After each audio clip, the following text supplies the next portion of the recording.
Right. Welcome back, ladies and gentlemen. We should be all good now. Yep, the stream's live. Hopefully you guys can see the game. Yep, you guys can see the game. I'm looking on the video. We are back live. We have just made it in time for the final runs, Myth, so we couldn't have timed that any better. Currently, it's Kokeni on pole, but only just. Then Alexander Dimas and Igor PSGL are tied on the exact same lap time. The top six, separated by less than 300th of a second, is oh so close throughout this field here, Myth. Be an interesting end to qualifying to watch, but can someone like Wojtek Steger, Labella, or even Ramarini, who's so far back behind, potentially put themselves into the fight for pole? Yes, indeed. Currently getting the chat up as well, so I can see what everyone is saying. But I believe the first man that's out there on track, at least among the first, is Tomasetto Alaya, who has just started his lap. Remember, he is second currently in the standings, only a couple points behind championship leader Alexander Dimas. So he will want to do a little bit better than 8th, but look at how close those gaps are. Your top 10 currently within a 10th of one another. And it goes down as far as the top 16 being within 0.2 of one another. It's only Mattia Ramieri who is a little over a 10th off of everyone else. Tomasetto Alaya currently down by 13 thousandths of a second as he comes round Luffield towards Woodcut now, turn 8.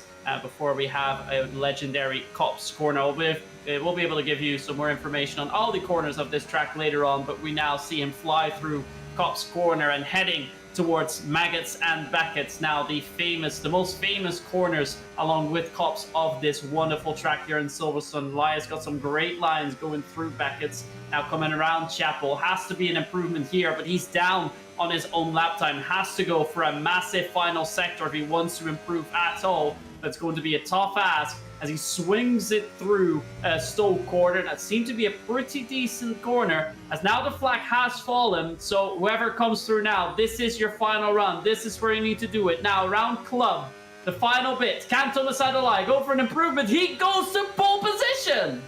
Wow, Tomasetto, what a lap time that is. It's the Bella who will be next to the line, but it's still for Tomasetto Alaya. It could still go to Kokeni, Dimas PSGL, or anyone behind. The Bella to the line. He goes 11th fastest, not able to find that lap time he needs. What about PSGL, who's now made his way through the final corner? He's up by a 10th in the middle sector. Has he carried it through the final one? No, he's lost time out in the end. Unfortunately for him, he can't see himself to the top.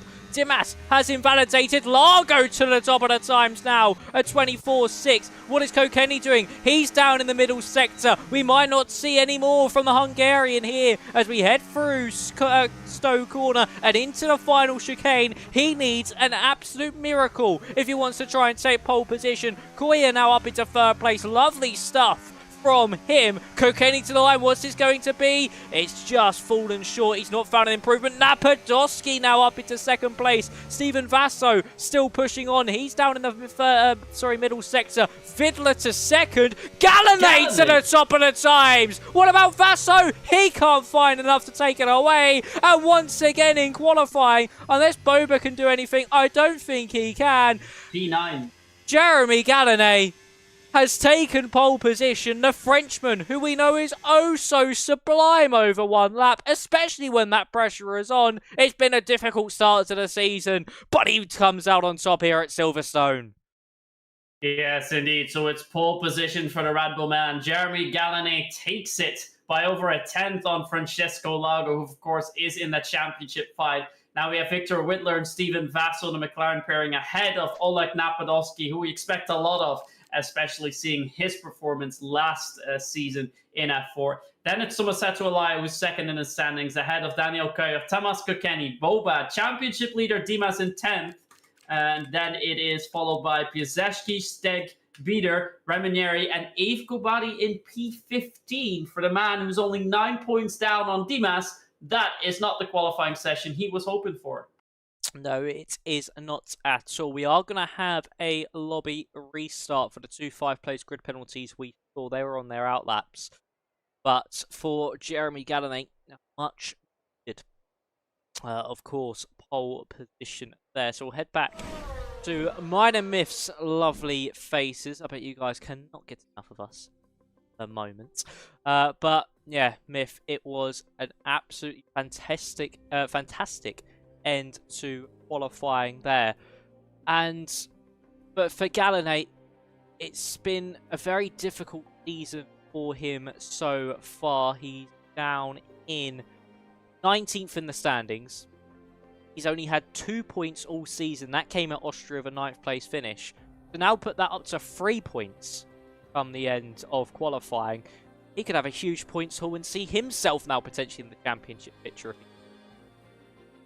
Exactly. Yeah, keep in mind, even though he hasn't gotten a pole position so far yet this season, he did set 2 fastest laps in races, even though you don't get a point for that anymore, sadly. But we know from Galenay that he can be really fast over 1 lap, and he has showed so tonight.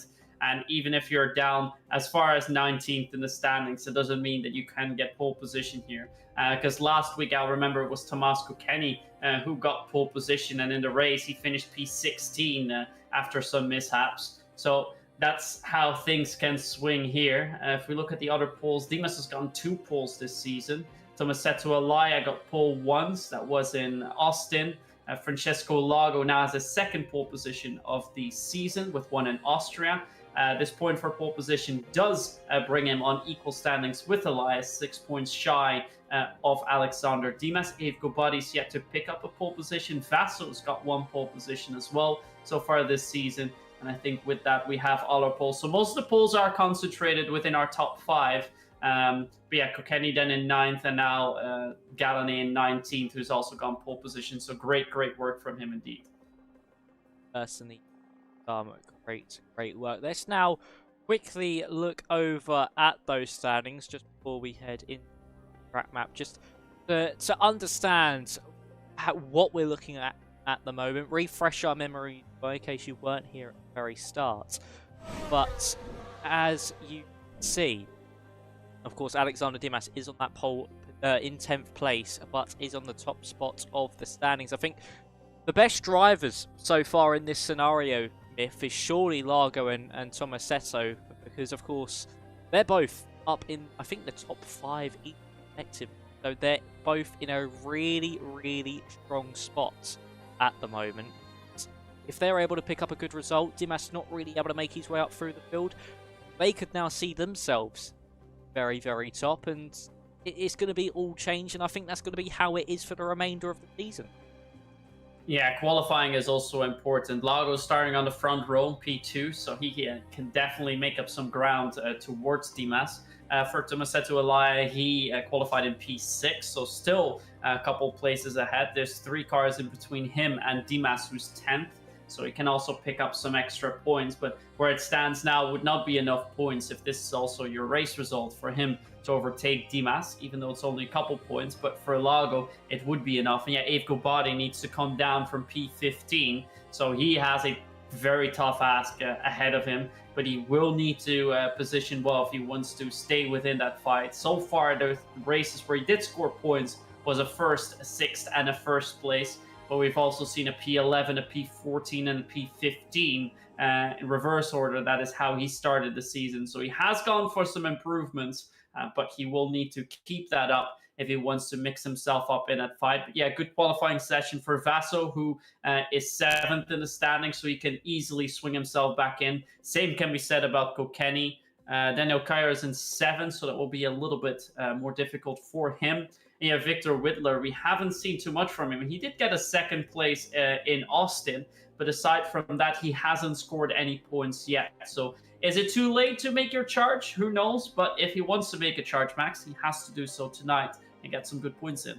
Yeah, I think this season, for championship hopes, if you're not already one of the drivers, I would say down to about Penny, down to that 21 points. I think from that point below, so from Steg downwards, if you do not have a good result tonight, I think he could put himself not completely out the championship picture, because of course it is still possible, but in a sense you're in that position where it's not really capable of being achieved. One of those things where you need a lot of luck in the end. So I think the top 9 and walk away from here tonight if they just get an alright result, something they can build off a good point finish, as they're part of the championship for hunt. But if you're below that and you don't get a good result, or should I say an impeccable result of the podium, you're not in that opportunity of winning the championship. Just be able to put yourself into Mexico around about that 25 to 20 points behind. So yeah, it's going to be all down to how Dimas does tonight as well, how much he can make his way throughout that field, and how much the likes of Largo and Tomasetto can potentially take away Alexander Dimas. So it really is a crucial thing for everybody in this field, but especially if you haven't scored any points yet, now it's now or never. It is now or never indeed, and I think one of the people that this especially counts for is Oleg Napadovsky. He's got a decent qualifying session. Already mentioned last season he was very, very strong in F4 before he got promoted mid-season, after he got a string of wins. Of course, this is the tier where Dimas was champion of last season, was now promoted up to F3, and he's immediately up in the championship fight as well. But yeah, with him having a bit of a lackluster qualifying performance, also Abe Gobadi not being up in the mix, especially for Gobadi, it is key for him tonight to score some points, preferably end up ahead of Dimas, but he will have to do something different. And it's not really a track where we see a lot of safety cars, so you'll have to try and make something work with strategy, or you have to hope that it's going to be raining out there, so that in the rain you can make up more places than you normally would, as it were, in the dry. But the drivers will have 26 laps to do so. We'll have dynamic weather for the restart, I believe. Yeah, just something to come back on real quick. We saw that Kokeni was mentioning in the chat that in Sector 1, he was apparently up by about 2.5 tenths somewhere, but then at the end of the lap, he was down on his own lap time. So he did give away quite a bit. Showed there was more performance in that car, but the only driver that really was able to extract all of that is your pole sitter Galladay. Certainly was. He came out of absolutely nowhere, did the Frenchman, to take that pole position. But let's now have a look at track evening. So, have the 5.891 or 3.660 mile circuit of 18 turns evening. 2 DRS zones, one down the Wellington Straight, turns 5 and 6, and then one down the, of course, Hanger Straight, between Ender Chapel, turn 14, and of Snow. A beautiful, iconic circuit where F1 was born. It was the first circuit to ever hold an F1 race all the way back in 1950, and it has been on the calendar ever since. And I think even in real life as well, Myth, it's probably the best circuit on the calendar for racing. It just always delivers, come rain or shine. Just the ultimate drivers and racers circuit. Yeah, definitely is one of the best tracks out there. Something that I especially like about this track is that the corner names have so much history to it as well. Either refer to some point in history, to some nearby things, like Abbey, of course, named after the Luffield Abbey that was found pretty much close to the track.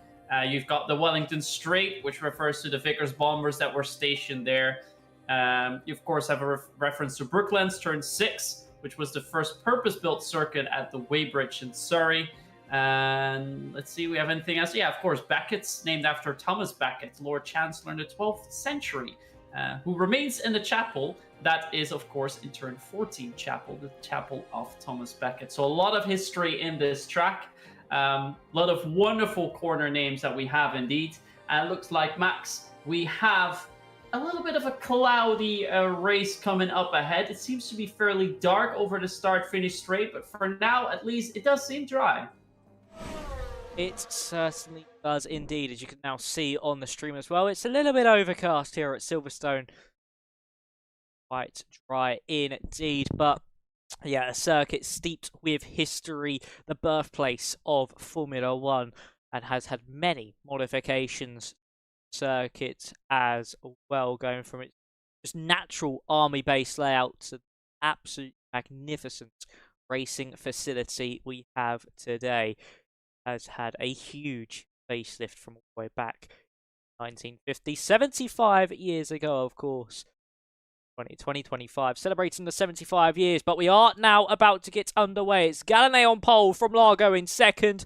5 red lights are on, and we're underway here in Silverstone. It's a great start from the V-Carb as he's now side by side with Gallané as we make our way into turn 1, and he's able to make his way through. I think Langrock's had a little bit of a moment in the background, but it's still side by side at the front of this field. Who's going to come out on top here? Of course, Largo fighting in the championship. Gallané looking to get that charge underway, and it's going to be the Frenchman who just comes out on top through that first corner. Largo now will tuck into that slipstream to try have an attack. The two Aston Martins go side by side as we head down now into Brooklands. It's around the outside goes Tomasetto Alaya, not only on his teammate Koya, but also now on Oleg Napadovsky as we make our way through Luffield. Taps the back of Stephen Vasso, taps the side of Napadovsky, who gets forced wide. Through goes Koya, through goes Kokeni, and the rest of the field will just have to slot in behind. But no, Boba is going to go for that move into Cops Corner. We've seen how this goes on many occasions into turn 1, and Boba just comes out on top. A Ferrari off in the background, that's Ramarini. And then also Napadovsky dropping behind his teammate Dimas side by side with PSGL. He's had an awful start to things as Napadovsky from his high place on the grid, and he's now out of those points after being forced wide. Yeah, now you see how much of an impact just a slight thing can have. He got forced a little bit wide. He goes off track momentarily, and then he just drops and drops and drops because he doesn't have the overspeed. Look at that. Down the inside goes Wojtek Steg, and Napadovsky's about to be sent back. Oh, he clips the curbs there, and through goes Dennis Langrock. An identical move to what we've seen in a real-world F1, and it's Dennis Langrock now. He's up 5 places already in P11 now. I'm gonna have to see if he has a tire offset here, but looks like he is on the mediums. Want to see what all the drivers are on. Actually, everyone's on the mediums but Zalan Bieder, and we find Zalan Bieder currently in last place in P17. But yeah, position changes: 4 loss for Zalan Bieder, 7 for Oleg Napadovsky, 2 loss for Reminieri, and only 1 for Wojtek Steg. Then it's 5 gained for Langrock, and then all the other drivers have gained either 1 or 2. Labella's gone 2, Gobadi, Psiaszewski, Dimas, Boba, Kokenikar, and Alaya all got 1 place, but that is due to Napadovsky dropping down. Top 4 still remains unchanged, Max, and Gallané's got an 8/10 gap on Francesco Lago. Yeah, he's had a brilliant start to things here as Jeremy Gallané off defending off that original attack from Francesco Largo, and Largo's nearly dropped Victor Vittler as well. Of course, the 2 McLarens in tandem, followed by the 2 Aston Martin. So as we make our way now up into Stowe Corner, of course, DRS has been enabled this lap to allow Largo to get that little bit closer to Jeremy Gallané as the rest of this race expire, of course, on lap 2 of 26. And as we now make our way through Club Corner down at the Sir Lewis Hamilton straight, I think all the action will slowly start to quiet down as everybody now starts to get into a rhythm. They want to just bed these tyres in, take it a little bit easier, and then push on near the end. A medium-hard strategy here tonight. And for Jeremy Gallané, just don't think he's going to be able to break that DRS at any point over the course of the rest of this race. As Steg and Gabadi now go side by side through the loop, and there's contact between the pair there. This would be disastrous for Gabadi if he gets sent spinning around. They're side by side now as we head down into Brooklands. Who's going to come out on top here? Oh, look at that. A swoop around the outside from the McLaren driver. It does go a little bit too deep, so side by side they go through Luffield. It looks like Gobadi wants to take a slightly different line, but he has to give up position, at least for now, on Steg. He wanted to go round the outside in Village and send it down to the inside in Loop, but he had to yield and now is down by about 6 tenths and has to watch out for Labella behind because he's only 3 tenths away. Up ahead, the gaps are starting to increase a little bit, but behind Steg, the gaps are awfully close. It's 3 tenths from Gobadi to Steg. It's 4 tenths to Labella, and there's 3 tenths once more from Raminieri. So really have to watch out for the battle for P13 for now. Dimas is also starting to get closer to Boba up ahead, with Pieseski only half a second away as well. But aside from that, the gaps seem to stabilize between 5 and 7 tenths, Max. Yeah, they all just seem to have not just backed off ever so slightly, just been able to keep within that DRS range. Just now will fend off and find a rhythm for themselves. But of course, the Gabaddi, he needs to get up through that order. He's absolutely desperate for his championship chances and points in qualifying. What we saw from him at the start of the season, where he qualified at the back and just wasn't able to do anything from there. That's why he had those 3 non-point scores. A very half and half season. First 3 races, no points scored. The second half of the season so far, he's picked up 2 race victories and a 6th place. He's been on stellar form, but at the moment not using that momentum to any good here in Silverstone. Largo nearly out of DRS range now from Galinay. Victor Vidler did drop out of it momentarily, but he's just been able to keep inside that 1 second window on Francesco Largo. So at the front of the field, it looks more likely that Galinay and Largo are going to pull away and we're going to see some gaps start to form than DRS actually aiding them and being able to keep tucked up right behind the car in front. Yeah, we see similar things like this. We see the gaps starting to increase a little bit. Then at the DRS zone, the gaps come down a little bit. So it really is a key question when the gaps are actually starting to open up ever so more so that it will be over a second. And I think it seems most likely either around P3 where we see Victor Whitler compared to Lago, or a gap start to emerge between Kokeni and Boba and P7 and 8. Aside from that, it looks like most of the drivers seem to be able to follow fairly easily to stay within that 1 second mark of one another. And I thought momentarily Labella was coming closer to Gobadi, but that has been thrown out of the wind as well. Now a little bit ahead, Oleg Napadovsky was within half a 10 just now of Dennis Langrock, but also that seems to be fading away. Perhaps in a couple of laps time, we'll see Zalan Beater make a march down from P17 because he's the only driver on the hards, and those mediums are going to see a crossover with the hards in the next 1 to 2 laps.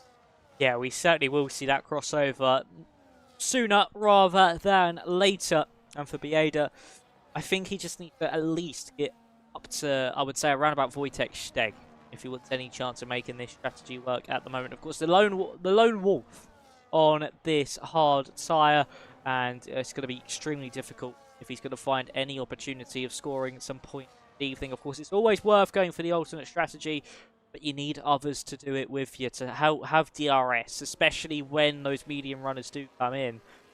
Not have that at the moment. Have that luxury of anybody being on the same strategy. Now just basically preying on a safety car when he has to come in lane. But for everybody else on the mediums, it really is now just try and take these as far as you possibly can. Get the best stint then onto the hard so you can push on for longer and see yourself to the end. But at the moment, no one looking really close enough for any opportunity at a lunge to the inside. As I think a factor with the lack of slipstream on this game and the engine power, of course, keeping the engine quite cool, is the fact dirty air is so large through those high-speed corners, Myth, that through the likes of the middle sector, tops all the way through to Chapel, just bleeding time everywhere you go. Yeah, I think that's a problem as well with this iteration of the cars. It's so hard to follow. It's so hard to overtake. We see it in the real world as well. As in the game, it's even easier to overtake at times.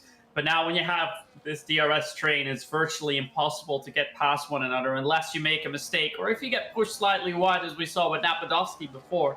He dropped 7 positions as a result. But if that didn't happen, he would still be cruising in P5 because it's fairly simple to just stay within a second of one another. But then to get close and to overtake, now that is the key thing. And you really are waiting for mistakes. You're waiting for drivers to overpush those tires. And when there is a big enough tire offset, then it's actually possible to go for some overtakes. Now we see that most of the gaps are still staying put. Labella just went a little bit wide into Stowe corner, so that gap went up by 2/10 again. Now Boba's actually closest to Kokeni within 4/10. Tomasetto Alai also 4/10 to Steven Vasso. But nothing has opened up beyond a second yet. So everyone just being able to keep within that 1 second at the moment, which is quite lucky if you think of things, especially from what we saw from Victor Vidler. He was really close to dropping out that DRS from Francesco Largo, but he's tussled on a little bit more over these past few laps and he's brought that gap into at least a comfortable 4/10 window before he does lose that drag reduction system. And for the two McLaren drivers, they're going to need to try and split these strategies somehow, either if it's one of them coming in a lap earlier, but when everybody else doesn't pit, or one of them stays out longer and just hemorrhages a little bit of time. I think that's the big issue as well that Aston Martin have. So for the likes of Koya, Vasso, Vidler and Elia, especially, of course, Vasso and Elia, who are a little bit further up in those teams drivers standings, sorry, this is a big issue that they're going to have when we come to that pit window. Yeah, and there's a few other teams that will have issues with that. So McLaren 3 and 4, they will need to try a different strategy as their teammate. Same can be said, as you mentioned, about Aston Martin 5 and 6. Same thing goes for the Mercedes in 9 and 12 with championship leader Dimas. And further down the line, Gobadi and Raminieri, as Raminieri's actually gone into pit lane with Labella. So they're going for the undercut. And that is now interesting, because have they come in too early, or is this the mark where you want to come in for a pit stop? Of course, Labella will be ahead of Raminieri. He was at least ahead. We're going to see now if that stays the same way. That is quite close. But Labella indeed stays ahead for now of Raminieri. Zylan Bieder, in the meantime, has actually dropped down to 1.8. Of course, the two drivers that were ahead of him are now gone. So that is why that gap's a little bit bigger. But that means that in this more fresher air, as you could say, he needs to close that gap down to Abe Gobadi once more. And yeah, further up the field, I wonder if anyone is going to take the gamble to go for some pit stops. I think the top might wait just a little bit, but I think towards the midfield and towards the back, especially around the likes of Gobadi, Steg, maybe even Dimas as well, they might come in at the end of this lap if they want to go for an undercut too.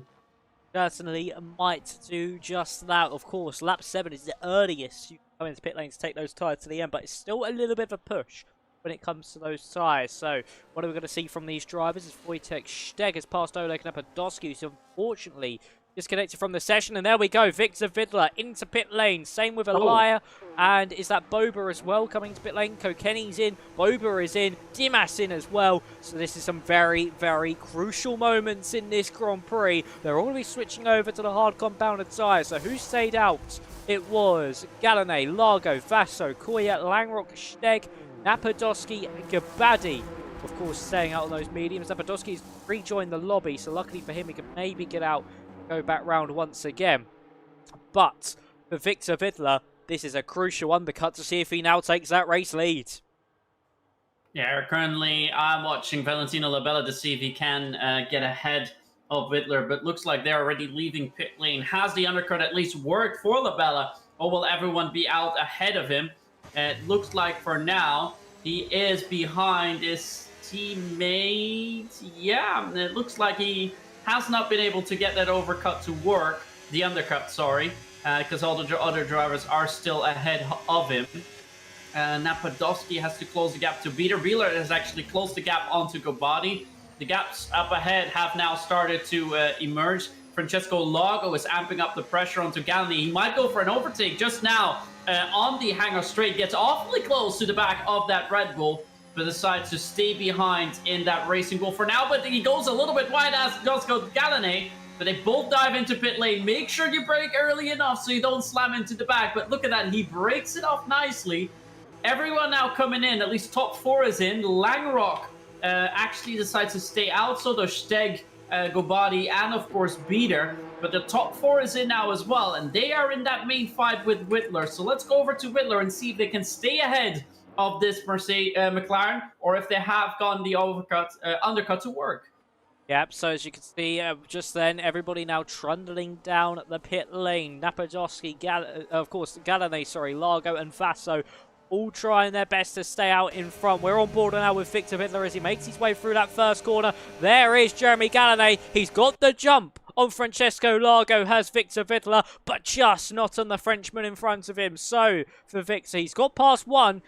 Get past the other on these colder hard tyres. He can utilise that one lap cycle, that heat cycle he's already put into him, just like Tomasetto Elia might do, onto the back of Francesco Largo. As we make our way now down into Brooklands, no move being made there, but for Victor Vidler, he's picked off one place, and now he's in the hot seat for when we get into those closing laps. Great news for him indeed. On the other hand, we see that Alexander Dimas has gone ahead of Boba, currently in P13. But there's, of course, 5 drivers ahead that still need to make that stop. So Dimas provisionally in that P8 currently, which is quite good news for him, because that means that he has made up 2 positions since the race start, but has to do some overtakes throughout the race. Vasso actually awfully close to the back of Tomas Kokeni. Same can be said about Kokeni in relation to a liar. Langrock has now come into pit lane. Steg decided to stay out, as have the other drivers. And I have to say, for Steg and Gobadi, they're staying out an awful lot of time. Napodowski too on those mediums. And Gobadi has actually been overtaken by Zalan Bieder on the hard. So it looks like the mediums have given way. You should come in around now. And I wonder if they have not decided to overdo it, because they will be at the back. But perhaps with fresher tires, they can go for some overtakes. Yeah, they might be able to go for some overtakes and bring themselves back up into the fight. It's a Hail Mary they have to do if they want any chance of being able to win this race. So for Gabadi, Steg and Napodowski, they're just going to go as long as they possibly can before they bleed too much time.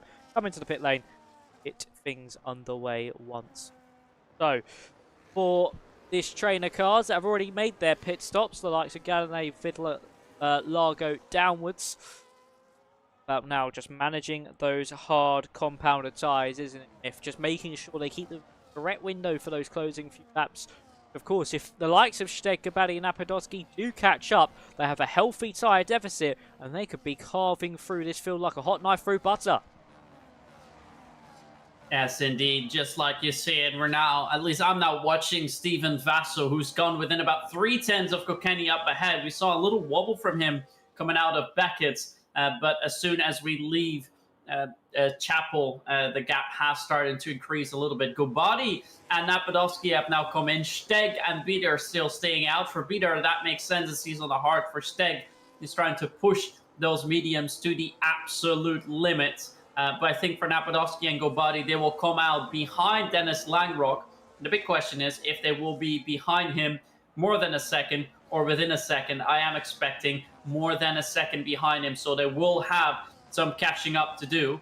If I look further down the line, I thought I saw a gap emerge, but that's actually not the case. Langrock, though, is awfully close to the back of Raminieri. He's now on the inside, but again, on the outside of the loop. They're going to go through it side by side. He wants to stay on the outside. He wants to go around the outside, and he is ahead, heading into the Wellington straight. Now he has to defend the inside. Try and be faster. He's got those fresher tires, and he's gone to move on onto Raminieri. But look at that. The gap to Gobadi, 6 seconds max. That extra couple laps really has cost them. It has cost them dearly, but are they going to be able to fight their way back into things? That is the question. They have those better tyres. Are they going to be able to utilise it? Langrock is already starting to do just that as he now moves himself up, of course, into 14th. We'll have that better grip out of the corner on these final few laps. Zalan Bieder we saw get past Wojtek Steg. He'll be into pit lane shortly at the end of this lap. The Red Bull, yes he is. Steg into pit lane. Oh, and he picked up a 10-second time penalty. And that's going to be his race run, you would think. Because that unfortunate incident there, of course, a race winner in Austria, Wojtek Steg, his best result of the season, really his only result of the season to look back on happily. Picked up a 10-second. And for the Red Bull, a bad day gets even worse. Whereas his teammate is currently in the net race lead. So for one Red Bull, it's doom and gloom. The other is quite good spirits as Abe Gabadi picks up 3 seconds. Yeah, for Abe Gobadi, this definitely isn't a race that he was looking out for it to become. Has managed to close down the gap by a second on his teammate Ramarini over the course of the last lap, but has also gone 3 seconds in terms of track limit. So pushing it very, very hard on those new hards, but it's going to be also tough to close that gap and then still have enough tires to go for some overtakes. All the drivers are now on the hards. In a moment when Bieder comes in, I think in about 3, maybe 4 laps, he's going to come in.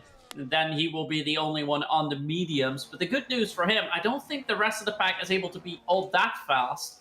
So when he comes out on those mediums, we'll only be a couple of seconds behind Steg and Napodowski. So he might be able to get some overtakes done and make that offset strategy work, at least to gain a couple positions. To get points, that is going to be a tall order. In the meantime, Steven Vassar is still closest to the man up ahead. That is still Tomas Kokeni. There's actually no position changes that have happened ever since. And we're just driving in a train, a big long train, stretching all the way from P2 to P14. And that is what we're staying in for now. Yeah, it is really what we're just staying in for now, and I think what we're going to stay in for a majority of this remaining 13 laps of this Grand Prix. Gabadi now sits the fastest lap of this race. It's just drivers holding on to their positions. I say that, Dennis Lamrock goes for a move now on Valentino Labella. The commentator's curse has worked in a good way, you would think. Now we're seeing some squabbling. Around the outside goes Lamrock. It's a real big squeeze from Valentino Labella. They're still side by side for entry. Some contact, and the Haas nearly sent round as they now make their way down into Brooklyn. So they've both got the DRS. They're still side by side. Lamrock trying to use that superior younger tyre to hold it round the outside, but the inside for Luffield, if he can get the drive out of here, it might be exactly what he needs to be able to pull off this move, but he's very, very limited on his battery, but it doesn't matter. He's got through, but the only issue with that now, Myth, is the fact is he's lost DRS to Pajewski, so the better could get him right back. Yeah, he's not only lost a DRS, he also struggles with low amounts of ERS because he had to use all that he had in order to get that overtake done. He's trying the best he can to get close enough, but he has not gone close enough. Now, the only good thing is he has managed to get a half a second gap onto Labella, so he might be able to keep him behind. Has to go for a slight defensive move round the outside of Stowe. Labella now wants to go, but he is not able to make that move stick. On the other hand, though, Landrock has lost a crucial couple tenths again. He needs to close that gap to Piasecki very, very quickly, because otherwise he will be a sitting duck to the drivers behind him. Abe Gobadi has gone back within 2.7 seconds now. He's on 3-lap old hards compared to the 7-lap old hards from Ramarini and most of the other drivers up ahead. For Langrock, yeah, he's lost a crucial few positions, stopping a little bit later. As a matter of fact, he's still 4 places up, but that is because of the great start that he's had. But he could have been up a little bit more had he stopped a bit earlier. He certainly could have been up throughout this race, being up those 4 places, Valentino Labella, but he's charging along now behind Dennis Lamrock to Lamrock just teetering on the verge of being within DRS range now of Igor Pajewski. I just think going able to Zalan Bieda probably come into pit lane either this lap or the next. Just going to try go as long as he can on these hards to utilise the next stint as effectively as possible. As for Dennis Lamrock, still no DRS for the Kick Sauber. Emmerich, all that time he's made up now down this next straight at the front of the field. Nothing really happening at the moment. Everyone around about 7 tenths behind one another, and the big issue is from Victor Vidler's point of view. Of course, on those mediums, he was the slowest out of Largo, Gallanet, and Self. So for Jeremy Gallanet, he's nearly out of that DRS, but he has a big opportunity to extend that gap to over a second here, I feel, Myth, and be able to potentially just slowly eke the gap away from the chasing pack. Well, as a matter of fact, it just went above the 1 second mark, but it doesn't seem like it happened before the DRS detection point, as there still is DRS for Victor Whitler, but he has to make sure that he stays within that second, because otherwise he turns into that sitting duck, and then Lago, you bet, is going to overtake him without too much trouble. Let's see, further down the line, Ramarini has lost the DRS to Labella up ahead. Avgo Body has caught up with him. So that I think there we're going to see a switch in a moment where hopefully Gobadi is able to go for some overtakes, help his teammate to overtake, because Gobadi's got those 3 seconds to his name, and those 3 seconds are going to be crucial in picking up points tonight. He is in that championship fight, but after tonight is going to drop back at least a little bit. Best news for him is that Dimas is only provisionally in P8. So you can take a maximum of 3 points here tonight. With the 9 that he's down, and he will be down 12 points. We see a yellow flag currently. It looks like Daniel Kairos made a mistake.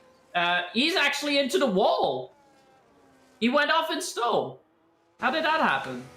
Oh, lagged back forward. What has happened? Labella's into the pits. Oh, they're expecting a safety car. We have a safety car, I think, because the whole track's yellow. Oh, Ramarini's Ramarini's gotten speed. penalty. But do we have a safety car or not now? Because I think we do. I don't think it's a full. I think it's But only a it doesn't show. virtual. I think it's only a virtual safety car at the moment. But for Zalan Bieda, that's worked an absolute treat for Zalan Bieda. If he's able to, now to catch up. But of course, Gabadi's now 5 seconds behind. No, is that a full safety car or not? Let me quickly go on board with... Oh, no, that's I don't see a safety car out there on track, so I think we have a virtual. The white dot for Valentino Labella looked yellow for a second on my screen, so I thought we did just have a safety car. But no, we don't. I want to know what happened to Daniel Hoyer, because that's quite an confusing accident we've just seen from the Aston Martin.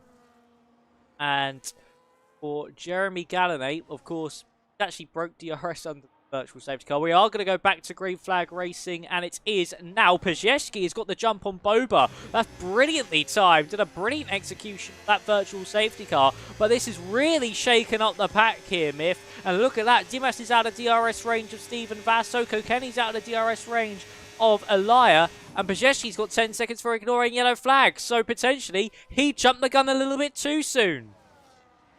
Yeah, we've seen quite some things happening now. Gobadi's actually gone ahead of Steg, Napadovsky, and Labella, so he is now up in P11.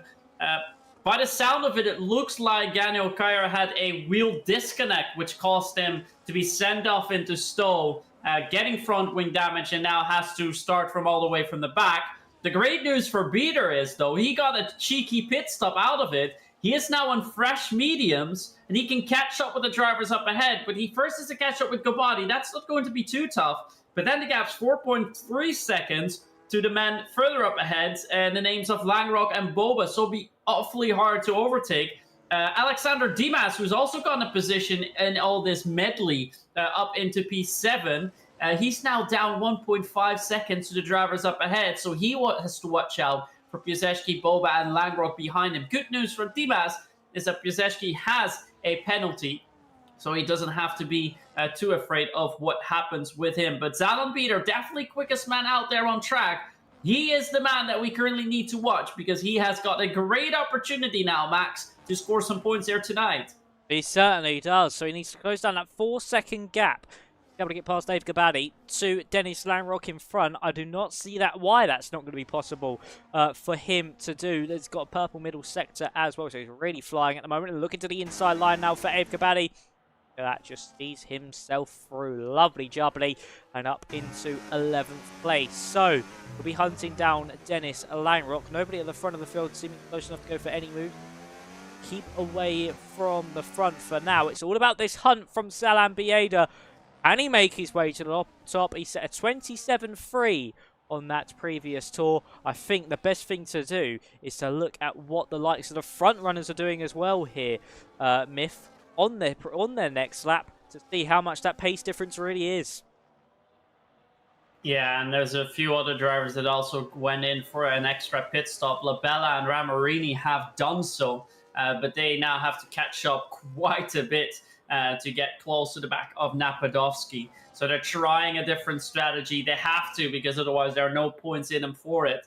But Zalan Beater is able to get within 4 seconds now, so he definitely is a lot quicker than the drivers up ahead. I want to see how fast Langrock is in comparison to him. So in about half a minute, we will know how big that deficit is. Perhaps with sector times, we can already see a little bit. The end of sector 2, Langrock is on a 1 minute 4.5, 1 minute 4.6. Zalan Beater is on a 1.38, so that is 8/10 with the last sector still in hand. So he's around a second, maybe a second and 1/10 quicker than Langrock up ahead. But the great news for the drivers behind him, they're being towed in that DRS. They are able to stay in touch just for now, but now that gap has also emerged too much for them. For Beater up ahead, it's now 3.4, and in a couple of laps, he will be able to close that down. Yeah, Dimas now, though, 2.5 away. Yeah, Dimas is really struggling. Bida was a second quicker on that previous lap than Dennis Langrock, so has plenty of pace in his car. Can still get a good 8th place result in this one. Oh, sorry, 7th place result in this one. And actually, Pajecki's now going to that inside on the Mercedes, and he's through there on the Dutchman, your championship leader of Alexander Dimas. But I don't think he's going to be the championship leader for long here, Miff. I think Francesco Largo and Elia might just jump him in those championship standings, with, of course, it being so close at the top of this field. We now make our way through the right-hander. Lamrock all over the back of Boba as well. He might be able to make his way up into 9th place. Bieda has already found a second on this lap. So the car's in front. So all that congesting, all that squabbling is not going to do them any world of good. And for Alexander Dimas, this has been a very poor showing. It's just like we saw early on in the season, isn't it, Miff? Where he just has a poor qualifying, where he finished in that 10th place at round 2, I think it was. And he's going to repeat that feat, and with it once again, lose some big ground in the championship fights. Yeah, and those big rounds mean that he has to yield the championship lead, as you were just saying, to Francesco Lago, but also invite a couple of other drivers back into that fight. Elia is going to be awfully close to him, if not on equal footings. And it also invites Tommaso Kenny back in that championship fight. So for a lot of drivers, this is great news. Dimas currently in P8, provisionally P7, of course, due to that penalty from PSGL that I doubt is going to be removed. Kyra is into pit lane again. Yeah, he is going to retire from the session indeed. If that was a wheel disconnect, like I read in the chat, and it's very unfortunate to hear. But I think in a moment we will see him talk in the Discord chat to confirm with us what has caused that dive into the gravel in Stoke Corner. In the meantime, Kyra is trying to go round the outside of Cops. Round the outside on into Cops Corner onto Boba. Went a little bit wide there. It's a very risky move, but it shows that Langrock is quite a bit quicker than Boba up ahead. But he knows that behind him, Peter is much quicker. And look at that, Aefko Buddy and Wojtek Steg have managed to stay within a second of Peter. That is even more impressive. So they have caught up. They can go for some more moves. And for Peter, great opportunity to still score some points tonight.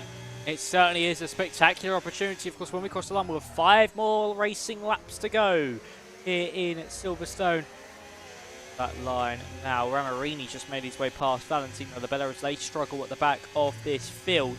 But the question is now, can Bieda utilise those mediums to now see himself throughout this field?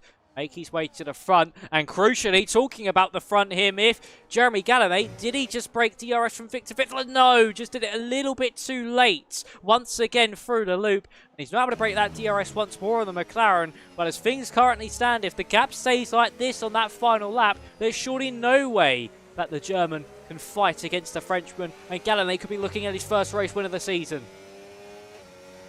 That'll be great work from him. Remember, he scored only 2 points so far this season. That pole position tonight definitely kicked some things up, and he is so far flawless throughout the session. Hasn't made a single mistake here. The only thing that has changed behind him is that we no longer have a racing bull at Francesco Lago, but now a McLaren and Victor Whitler behind him, who is about to go outside of that 1 second mark. But now with DRS, we'll stay a lot closer. Now, watching Zalan Bieder, he's within 2/10 of Dennis Langrock up ahead. Has to use quite a bit of battery. He wants to go to the inside as soon as he can. He has a little cheeky loop there, but it's just too far away, and there's no way for him to get past just yet. But those mediums at some point are going to cool off, and those tire offsets won't be big enough to get past those hard compound runners. Needs to go for a move quickly because Aefko Body is knocking behind him, only 4/10 away.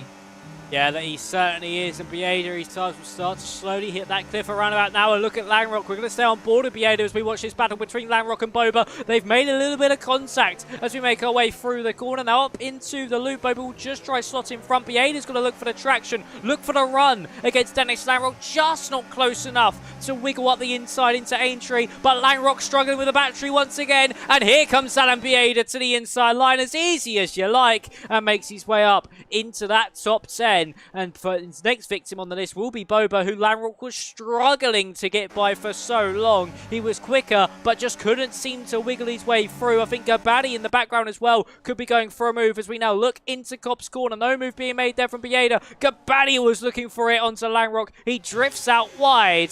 And for Abe Gabadi, at the moment, it is looking like his chances for the championship, just like Dimas, are slowly starting to fade away. And is that old form we saw at the start of the season finally going to come back to bite him as Vaso gets past Kokeni, as these two have crucially lost to DRS. Yeah, they just lost the DRS, and you see how much that matters right away. Vaso immediately overtakes Kokeni, where before there was no opportunity to do so whatsoever. Now Vaso knows he needs to close that gap once more, because otherwise he in turn will continue to fight with Kokeni and just keep fighting all the way for the remainder of the final 3 laps for that P5. But it is now 1.1. Again, the gap ahead with Gallané and Whittler hovering around that 1 second mark.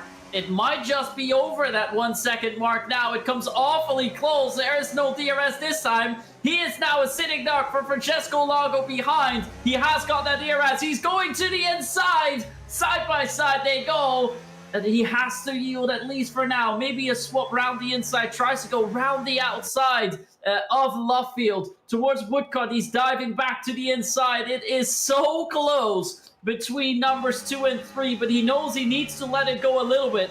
And this is great news for Gallané up ahead, because Whittler's held them up. Vaso has gone back within a second of the other drivers, but Lago now has to position himself for an overtake on that hangar straight, take over P2, but Gallané is long gone.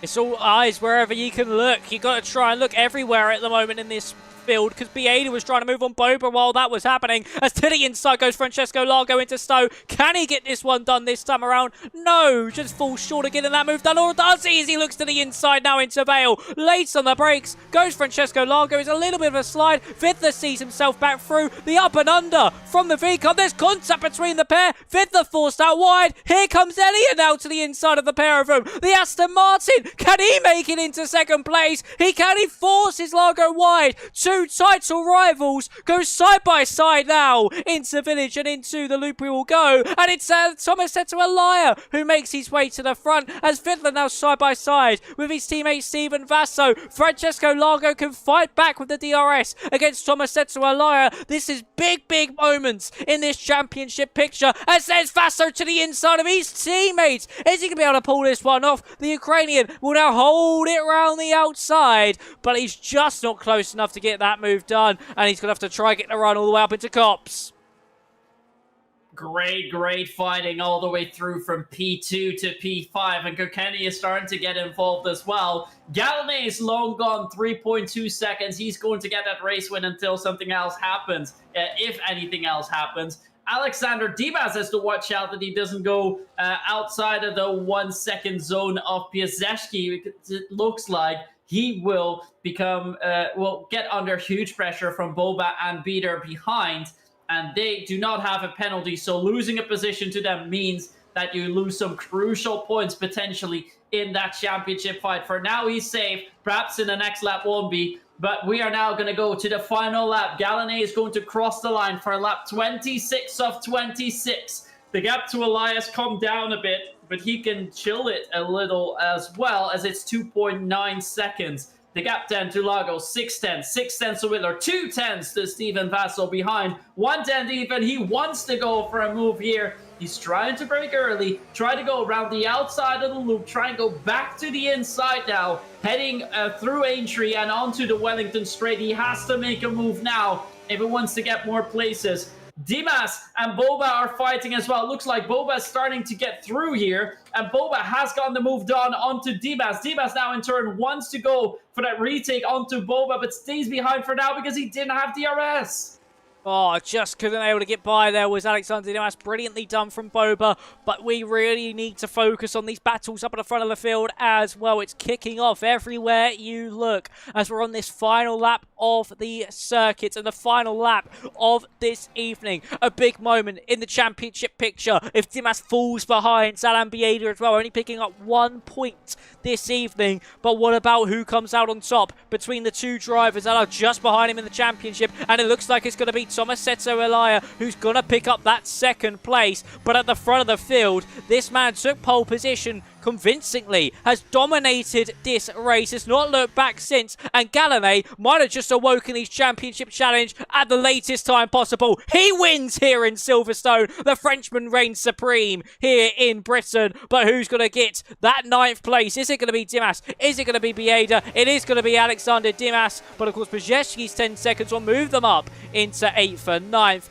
But for Tomasetto Elia, that was crucial points at the end as well. I think if the standings will now read Elia and Largo pretty much tied on points, and then Alexander Dimas only a few points further back. It is all kicking off in the championship battle, and this will go right to the very end. And could Gallané potentially come the end of the season get involved as well?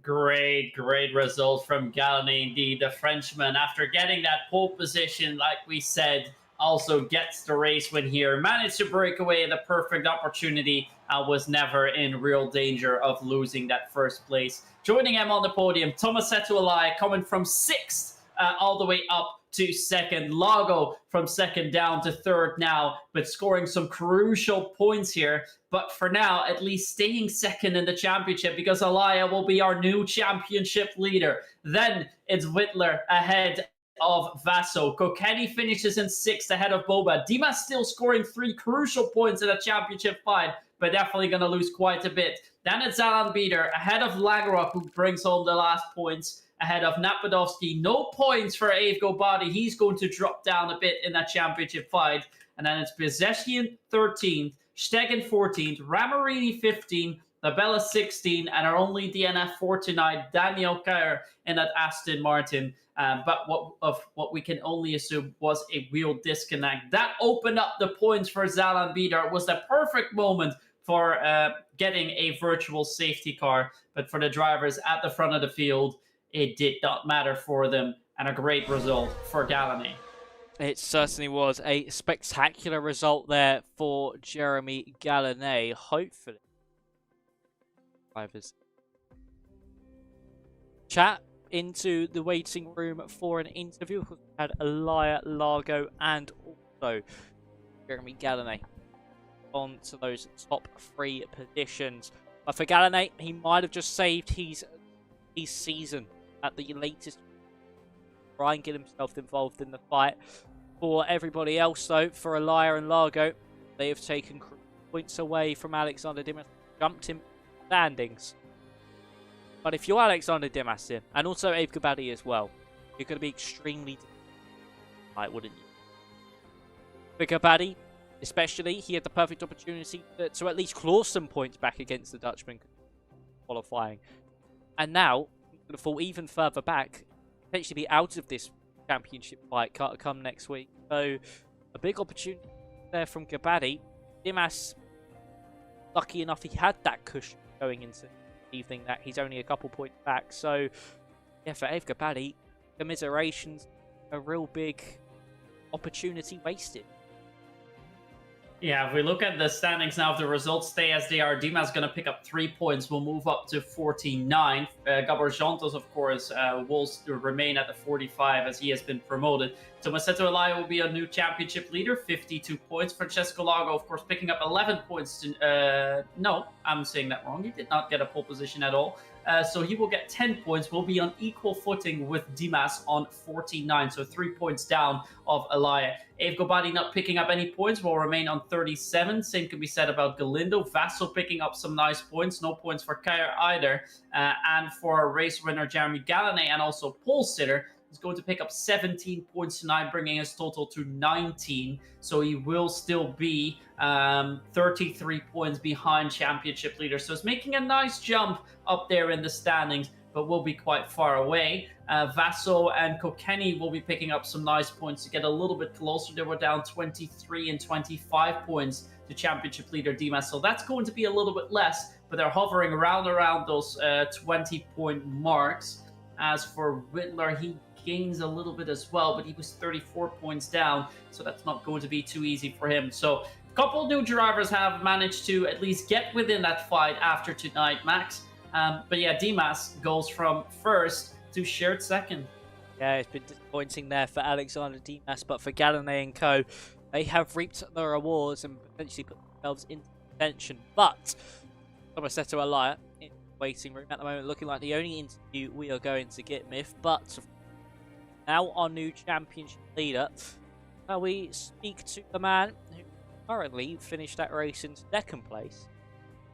He has to say. Craig. So, well, no, he's just gone. Oh. Tomasetto. Oh, that's a shame. Oh, that's a shame. I was just about to drag him in. I'm just going to quickly ask. Yeah, I think he's asking to be moved, so he should come in a moment, and then we'll be able to talk to him and also let him know he will be our new championship leader, 3 points ahead of both Dimas and Lago. F3. But that could be crucial of the season. He's joined back the waiting room. Let's now drag him through. There we go. A little bit of confusion there, but hello, Tomasetto. Can you hear us? Hello, guys. Yeah. Well, congratulations on that second place and championship. That one. Just talk us through things. How did they all go? Yeah, it's crazy now. Championship lead, and I want to try to keep it until the end of the championship. Yeah, the race was crazy. The switchback at the end, I think, is one of the best move of the year. Flat in turn one with your rival side by side. That's big.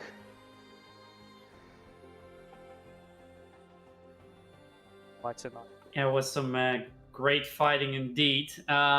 Just take us back, because we saw at the end that Gallané was starting to break away a little bit, and that opened up a great opportunity for you to fight with Lago and the McLarens up ahead. That was crucial, the pit stop, because with the undercut I will be able to fight for the win.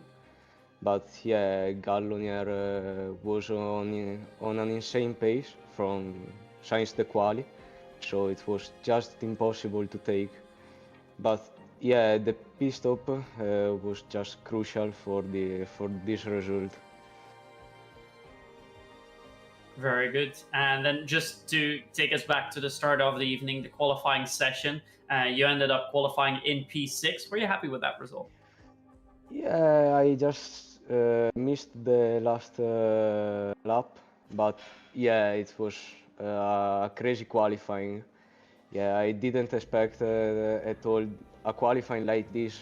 At the start, after the second push lap, we are all in 40,000 of the second, so it was just crazy. Yeah, the last lap was all or nothing, and I did a little mistake, but yeah, not a bad lap.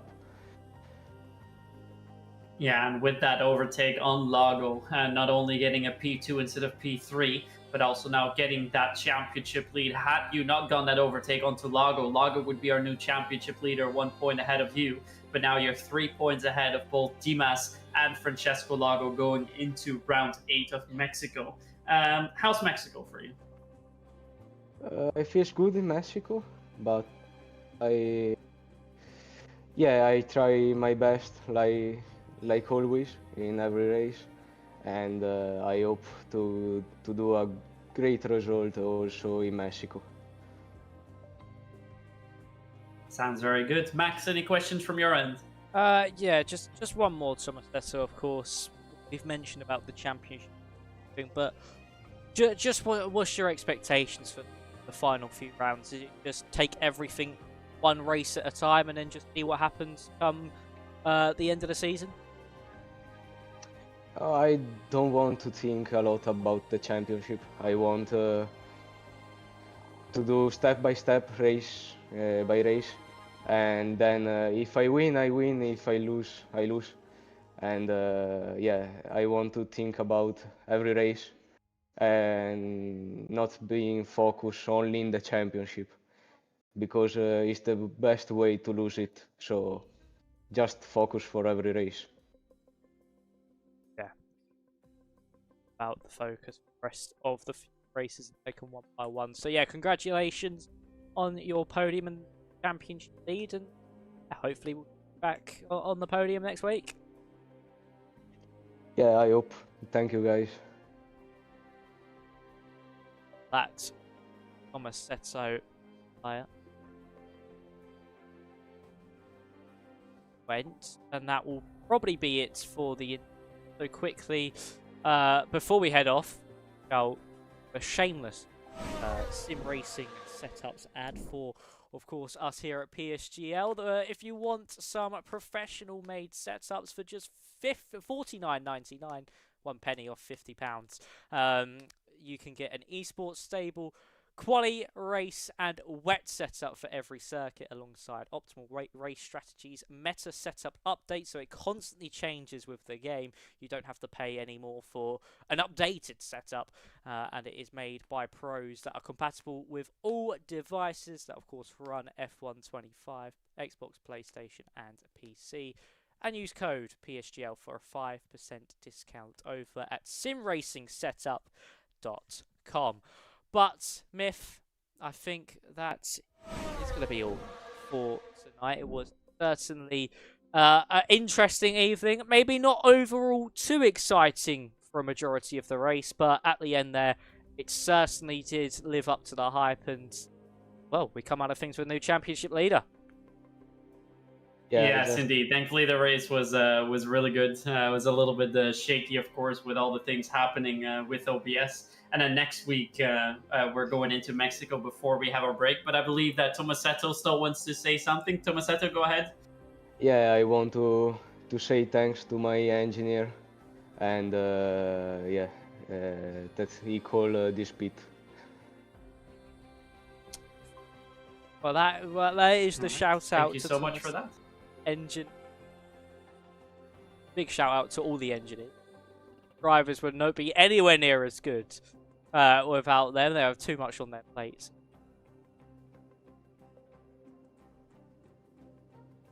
As well. But yeah, I think that is going to be all for tonight, Myth. It's been an absolute pleasure once again. Hopefully, we say this with a bit of a touchwood moment. Not have any technical issues for the remaining rounds, but knowing us and what has happened throughout our partnership together, whatever can go wrong does go wrong. So hopefully we've got it all out of the way. We've done every single scenario, and for next time we are all set. But yeah, been a pleasure once again, Myth. Thank you for joining me. Yeah, you too. Thank you for taking over. Hopefully, we'll get those issues resolved for next week. I'm gonna get someone to help me with that, to look into it, whether it is the game settings or whatever, or whether OBS is struggling with us a little bit, but so that we can get this fixed just in time before Christmas, and then when the season resumes with Saudi, Brazil, and Abu Dhabi at the end of January, we'll have a great way to end off the season, where we can all see what's happening instead of us just in the commentary box. Yeah, personally. Yeah, but that is going to be all, folks. So thank you all very much for watching. Possible fact, you guys, all the drivers, everybody here as well, in the always put on a show. But thank you all very much for watching. We head to Mexico next week, 8 p.m. GMT. No, sorry, 7 p.m. I'm so used to saying 8 p.m. with you, but yeah, 7 p.m. Sorry, be GMT, and then 8 p.m.